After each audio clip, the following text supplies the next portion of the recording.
Hello everyone, my name is Pranav Gurkar. I am currently working as an AI engineer in CAMS and I did my MTech from IIT Bhubaneswar in Computer Science and Engineering.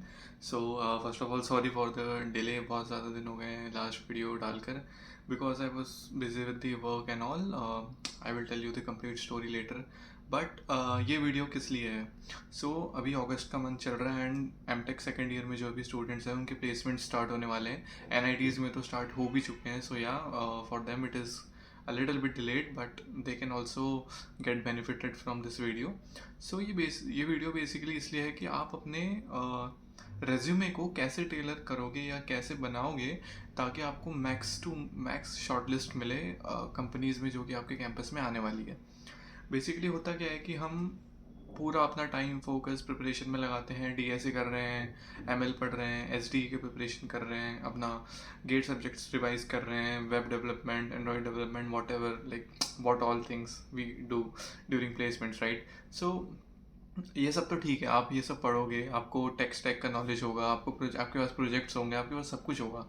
But in सब को एक single page resume में कैसे उतारना है ताकि आपको आगे वाली कंपनी शॉर्टलिस्ट करे. बिकॉज आपके पास नॉलेज है, आपके पास प्रोजेक्ट्स हैं, आपके पास CGPA है, बट अगर आपको आगे वाली कंपनी शॉर्टलिस्ट ही नहीं करेगी तो आप ये सब कैसे शो करोगे एंड कैसे प्रूव करोगे कि आप आप काबिल हो उस कंपनी में सिलेक्ट होने के, राइट. अपना मेन गोल क्या है? प्लेसमेंट्स. ओके. सो यहाँ पे कुछ पॉइंट्स है जो मैंने अपनी प्लेसमेंट के दौरान नोटिस किए थे एंड ऑब्जर्व किए थे like while applying for the companies and all कि मैंने कुछ गलतियाँ की थी बेस्ड ऑन लाइक रेज्यूमे बनाते समय एंड मेरी प्रिपरेशन भी जो चल रही थी वो मैं अच्छे से उसको रिफ्लेक्ट नहीं कर पाया था मेरे रेज्यूमे में in the initial phase of placements.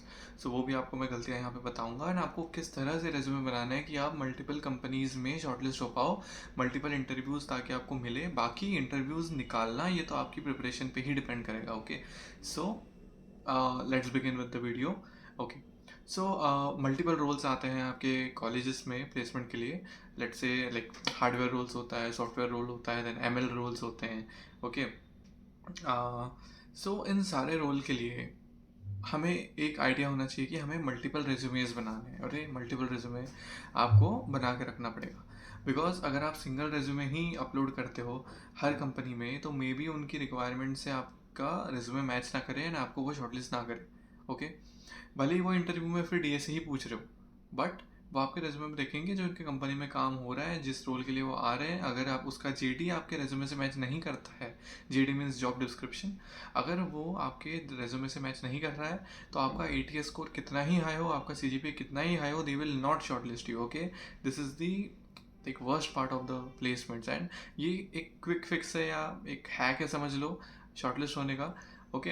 ये मुझे प्लेसमेंट के बाद समझ में आया जब मैं आखिरी 2-3 कंपनी में मैंने ये चीज़ अप्लाई करी एंड शॉर्टलिस्ट हुआ and even like almost last two like second last round something तक मैं गया भी एंड वहाँ पे मुझे एक चीज़ बहुत क्लिक की. जैसे मैं एक क्विक स्टोरी बताऊँगा. मैंने मेरा जो कंप्लीट रेज्यूमे था वो ML बेस्ड था, based on my MTech thesis. But मैंने उसमें रिएक्ट के भी प्रोजेक्ट्स डाले थे, मैंने वेब डेवलपमेंट का भी शो किया था, फिर मैंने डीएसए भी शो किया था एंड मैंने बहुत ही अनस्ट्रक्चर्ड एंड बस एक फॉर्मेट के हिसाब से रेज्यूमे बना दिया था जो कि मुझे कहीं भी शॉर्टलिस्ट नहीं होने दे रहा था, कहीं भी मेरा शॉर्टलिस्ट नहीं आ रहे थे. ओके. बट लास्ट 2-3 कंपनीज में मैंने क्या किया, मैंने एक ऑब्जर्व किया कि मेरा MTP भाई अगर ML में है एंड मैं अगर इसमें 2 प्रोजेक्ट और ML के डालूं जो मैंने पहले किए हुए हैं या मैं अभी बना दूं तो मेरा एक रेज्यूमे बहुत स्ट्रॉन्ग ML ड्रिवन रेज्यूमे हो सकता है. ML बेस्ड कंपनीज अगर आए तो मुझे शॉर्टलिस्ट करने के चांसेस बहुत ज़्यादा हो जाएंगे उस कंपनी के. ओके.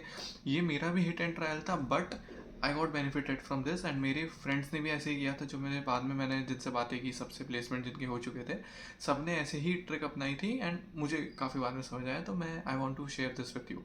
ओके.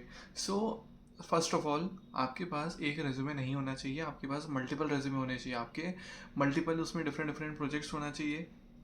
अब आप बोलोगे मेरे पास टाइम नहीं है प्रोजेक्ट बनाने का, तो भाई आप रोल देखो. अगर हार्डवेयर रोल है आपके पास COA है, आपके पास OS है, कंप्यूटर आर्किटेक्चर और ऑपरेटिंग सिस्टम रिलेटेड आप एक कोई प्रोजेक्ट पकड़ लो, उसको बना दो फटाफट एंड आप डाल दो रेज्यूमे में.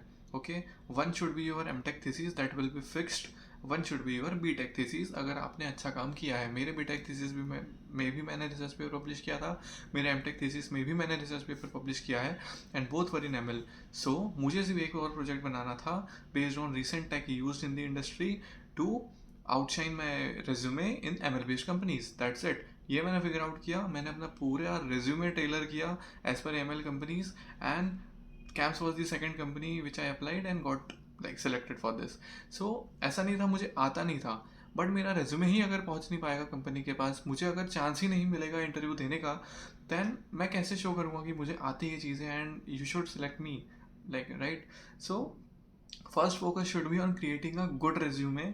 आप अपना पूरा फोकस इस पे दीजिए कि आप रेज्यूमे कैसे अच्छा बनाएंगे.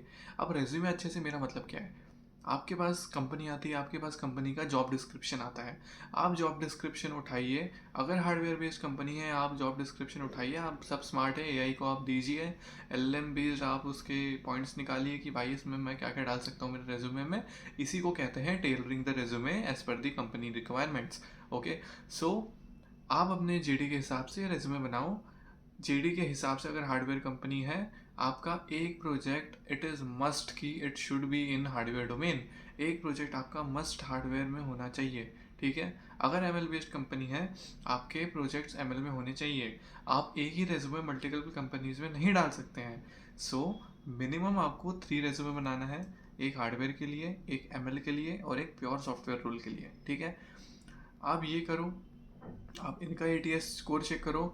एंड अब मेरे को एक क्वेश्चन आता था, एक डाउट आता था कि भाई अगर मैं एसडी के लिए जा रहा हूँ, अगर मैं एमएल रोल्स के लिए जा रहा हूँ, तो मैं रेज्यूमे में ऐसा क्या चेंज करूँ. आपको बेसिकली सिर्फ 2 चीज़ें चेंज करनी है. ओके, पहली चीज़ है प्रोजेक्ट्स, दूसरी चीज़ है टेक्निकल स्किल्स, टेक स्टैक आपका. ठीक है, अगर आप टेक स्टैक सेम भी रखते हैं for software and ML, it will be like good only. Try करो कि आप वो सारा टेक स्टैक डालो जो आपके एसडी में प्रॉपरली यूज़ हुआ है. बिकॉज अगर आपको क्वेश्चंस पूछ लिया जाए, क्वेश्चन किसी भी चीज़ पे आ सकता है, सो आप फुल्ली प्रिपेयर्ड रहो कि भाई मैंने ये यहाँ पे इस प्रोजेक्ट में यूज़ किया था एंड मैं इसको बता पाऊंगा. आपका रेज्यूमे आप जनरली ऐसा रखो कि एक प्रोजेक्ट भी अगर आप ढंग से पढ़ लेते हो ना, आप उसमें तीनों प्रोजेक्ट कवर कर पाओ. मतलब एक दो टेक स्टैक चेंज करो, राइट. टेक स्टैक में ज़्यादा चेंजेस मत करो, सारा डालो, बट मेक श्योर कि आपने वो प्रोजेक्ट्स में इंक्लूड किया है ताकि आपको अलग से ना बताना पड़े. मतलब रेज्यूमे ऐसा प्रिपेयर करो कि आप कंसाइज फॉर्मेट में उसको एक्सप्लेन कर पाओ. जैसे अगर मैंने एमएल का कोई प्रोजेक्ट बनाया है जिसमें मैंने रैग इम्प्लीमेंट किया है, जिसमें मैंने अभी लामा इंडेक्स, लाइक न्यू जितनी भी टेक है अभी, ठीक है, एलएलएम बेस्ड करके, ओपन एआई की लिंक यूज़ करके कुछ भी अगर मैंने बनाया है, मेरा एमटेक थीसिस भी अगर उस फील्ड में है रैग में, तो मुझे रैग सिर्फ एक बार पढ़ना है टू एक्सप्लेन 2 प्रोजेक्ट्स. समझ पा रहे हो एग्जाम्पल. सिमिलरली अगर आप कोई हार्डवेयर बेस्ड प्रोजेक्ट बना रहे हो, सिमिलरली आप ऐसा कोई प्रोजेक्ट चुनो, 2 प्रोजेक्ट ऐसे चुन लो जिसको आप एक प्रोजेक्ट पढ़ोगे तो आपका दूसरा प्रोजेक्ट भी ऑटोमेटिकली कवर हो रहा है, आपका एमटेक थीसिस भी ऑटोमेटिकली कवर हो रहा है. तो आप इंटरलिंक्ड रखो चीज़ें ताकि आपको पढ़ना भी कम पड़े, आपको एक्सप्लेन भी करना अच्छे से आए और आप इन डेप्थ पढ़ पाओ कोई एक टॉपिक या 2 टॉपिक, राइट. ये कुछ हैक्स हैं जो मैंने अपने प्लेसमेंट टाइम पे नोटिस किए थे, ऑब्जर्व किए थे, जिससे मुझे बेनिफिट मिला, मेरे फ्रेंड्स को बेनिफिट मिला एंड उनको काफ़ी शॉर्टलिस्ट आए थे एज़ कम्पेयर टू मी. ज़्यादा शॉर्टलिस्ट आए थे, ज़्यादा कंपनीज में उन्होंने अप्लाई किया था, दे गॉट मोर चांसेस. तो अगर मुझे ये चीज़ पहले से पता होती तो मैं एक और अच्छा मे बी प्लेसमेंट ले सकता था, या मे बी इसी कंपनी में थोड़ा जल्दी आ सकता था सेम पैकेज पे, right. So this is the thing you should keep in mind while preparing your resume, in parallel to preparing for the job interviews as well. So आप ये make sure करो कि आपके पास अभी नेक्स्ट 15 डेज में एक तगड़ा रेज्यूमे हो ताकि आपकी जो कंपनीज अभी आने वाली है उसमें आप शॉर्टलिस्ट हो पाओ. ऊपर से आपको डीएसए, फिर एमएल नॉलेज एंड फिर आपका लाइक वेब डेवलपमेंट में जितनी चीज़ें यूज़ हो रही हैं, आपके गेट सब्जेक्ट्स का नॉलेज, ये सब तो होना ही चाहिए, ये सब तो आपके पास होना ही चाहिए. बट ये तो आप तब बताओगे जब आपका रेज्यूमे शॉर्टलिस्ट हो, राइट. आई थिंक लाइक मैंने क्लियर की अपनी बात जो भी मुझे बतानी थी. अगर आपको कुछ भी डाउट हो रेज्यूमे रिलेटेड या प्लेसमेंट रिलेटेड, आपके ऑन कैंपस प्लेसमेंट रिलेटेड, आप मेरे को पूछ सकते हो.